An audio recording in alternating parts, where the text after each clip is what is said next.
Hai, Assalamualaikum. Kalau kita tengok keadaan ekonomi sekarang ni, terutamanya bagi golongan belia,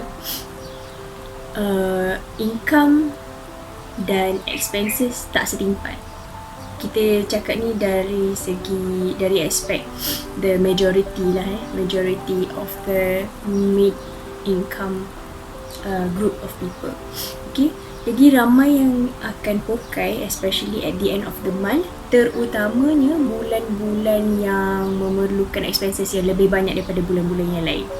So pada hari ini saya akan kongsikan beberapa tips yang saya sendiri applykan yang mudah dan praktikal supaya kita semua boleh jadi financially well managed dan supaya financial stability tu menjadi satu reality untuk kita semua.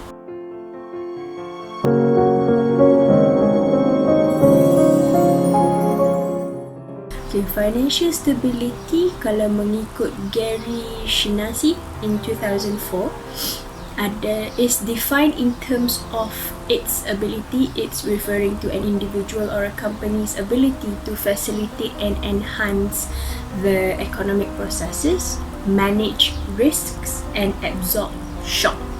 Okay, jadi ini tak bermaksud tak ada hutang langsung, tak bermaksud kereta, rumah, semua dah habis bayar, tak. Okay, ini bermaksud you are earning enough or more to support your daily expenses dan ada backup sekiranya berlaku perkara yang tak diingini dan juga ada savings. Okay, so macam mana nak tahu sama ada income anda adalah sufficient untuk menampung perbelanjaan? Macam mana nak pastikan cukup duit sehingga next gaji sampai? Firstly, list down semua jenis expenses anda. Jadi firstly kita kena bahagikan kepada beberapa aspek. Yang first kali adalah komitmen. Komitmen adalah benda yang tetap kena bayar setiap bulan regardless whether kau ada duit ataupun tak.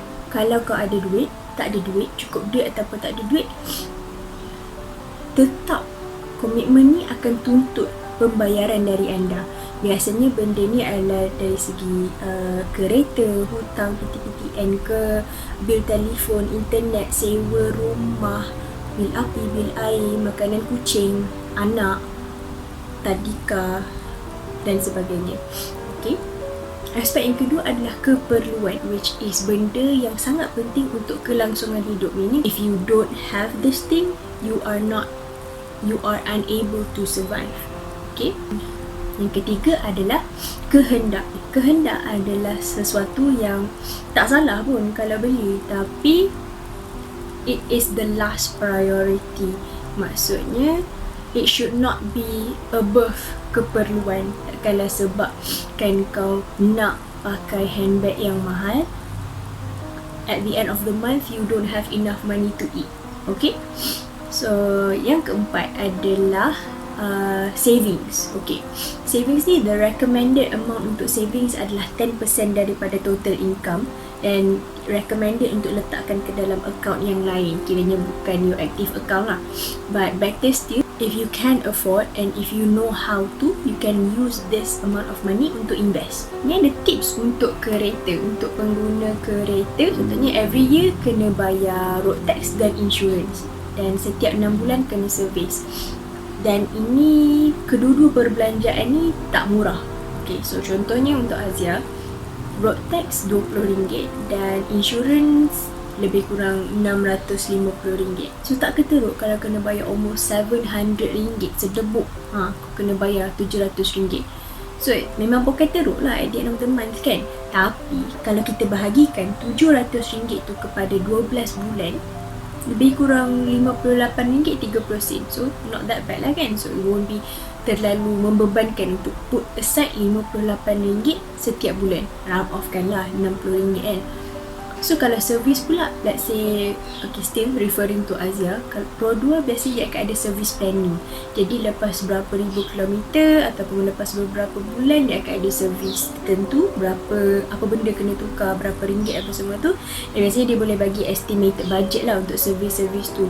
So let's say pada bulan yang ke 36 ke berapa ke, cost service dia adalah RM300. So estimate lah RM350. So untuk RM350 bahagi 6 bulan. So jangan lupa untuk put aside juga duit untuk tayar dan backup just in case kalau terrosak tiba-tiba. So planning macam ni boleh di-applykan untuk benda-benda expenses lain juga yang perlu dibayar annually ataupun biannually. So sekiranya korang ada, kalau kita ada planning untuk expenses yang besar, contohnya lebih daripada 1,000 lah, kalau bagi saya that one is a little bit expensive, it's a little bit big untuk cough up RM1,000 one month, one shot macam tu kan.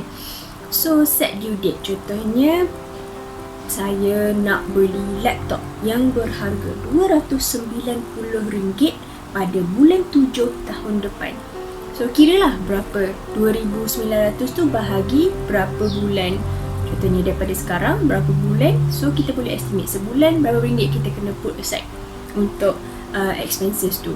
So lepas dah tahu how much everything cost, berapa bulan due date untuk semua-semua tu, so now it's time to put it into the budget planning. So we can list down every month berapa expected gaji bersih, okay, tolak EPF, sokso, EIS semua tu, dan include sekali kalau bulan tu kita expect akan ada increment ataupun bonus, and then kita tolakkan berdasarkan expenses dan listkan tadi tu. The next question, kenapa kena buat annual planning bukan monthly? Sebab kita kena sedar diri yang kita tak mampu untuk bayar semua benda in one shot. So, and also by doing a planning of the whole year, kita boleh tengok sama ada expenditure pattern tu logical ke tak, doable ke tak, ataupun in the correct term, is it feasible or not. So, kalau contohnya lepas dah tolak expenses semua tu, tengok-tengok, oi, bulan tu negatif, baki duit bulan tu negatif, ataupun tak cukup pun untuk kesemua expenses yang kita list down tu. So, kita nak buat apa? Kat mana yang nak tanggung? Kat mana yang kita nak stretch the expenses tu kan? By doing the planning over the whole year, kita boleh adjust sikit sebanyak macam mana semua tu. Okay, so tadi adalah bahagian planning. Ni adalah record pula. So lepas kita dah plan elok-elok semua, untuk bulan ni kita nak belanja berapa ringgit, belanja ni untuk apa. So kita transaction tu kita tulis somewhere. So beli apa, bayar untuk apa, berapa ringgit. So, kalau yang rasa nak tulis kat buku, boleh tulis buku. Ataupun ada pernah baca somewhere tu, husband and wife ni dia buat WhatsApp group, dia tulis expenses, husband belanja berapa ringgit, wife belanja berapa ringgit. Yang ni kalau untuk yang combined expenses lah kan, husband and wife. Kalau macam saya sendiri, saya tulis dekat Telegram group. Okay, yang ni kena jujur dengan diri sendiri, supaya kalau ada lompong-lompong, contohnya macam ni, duit bulan ni ada banyak lebih, tiba-tiba lagi satu bulan, duit bulan ni tak cukup.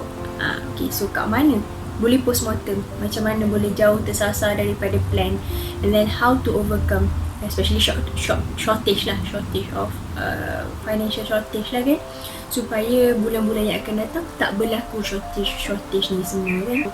Pesanan penaja lah sangat. At the end of the day, kita kena berpegang kepada beberapa benda ni. Yang pertama, ukur baju kat badan sendiri, belanja ikut kemampuan, dan cuba untuk tidak membudayakan biar apa asal bergaya. This is it. Dengan melakukan tabiat ni, sebenarnya dia akan makan diri sendirilah. Yang bermasalah nanti bukan orang lain, kita sendiri juga kan. Yang kedua, know your priorities. Okay, macam tadilah kita dah letakkan kehendak dan keperluan. So takkanlah sebabkan nak handbag yang mahal, sangguplah kucing tak makan, ataupun diri sendiri makan Maggi daripada awal bulan sampai akhir bulan. Takkanlah sebabkan handbag sanggup buat benda macam tu. Yang ketiga, okay, kita kena sedar yang kita tak akan hidup untuk selama-lamanya. Cukup ke duit yang kita ada untuk kita tinggalkan kepada orang-orang yang tersayang setelah kita tak ada lagi dekat dunia ni untuk tampung diorang? Adakah kita tinggalkan mereka dengan duit belanja, ataupun kita tinggalkan mereka dengan gunung ganang hutang hanya kerana semasa kita nak hidup, kita cuba untuk impresskan orang-orang sekeliling kita yang kita tak suka pun sebenarnya. So, aku suka kata-kata Will Smith yang ni, too many people spend money that they have not earned to buy things that they don't need to impress people that they don't like. Dan akhir sekali, jangan lupa untuk invest untuk akhirat. Macam tadilah kan, kita tak ada hidup selama-lamanya. Sedekah ikut kemampuan, but make it a habit. Tak semestinya dengan wang ringgit. That per se, bagi duit dekat orang tak semestinya. Bolehlah belanja orang makan ke, masukkan tabung masjid ke, bagi baju-baju dekat orang yang lebih memerlukan ke, apa-apa je. Sebab apa? The more we give, the more we get. Kalau bukan kat dunia ni, mungkin kat akhirat sana.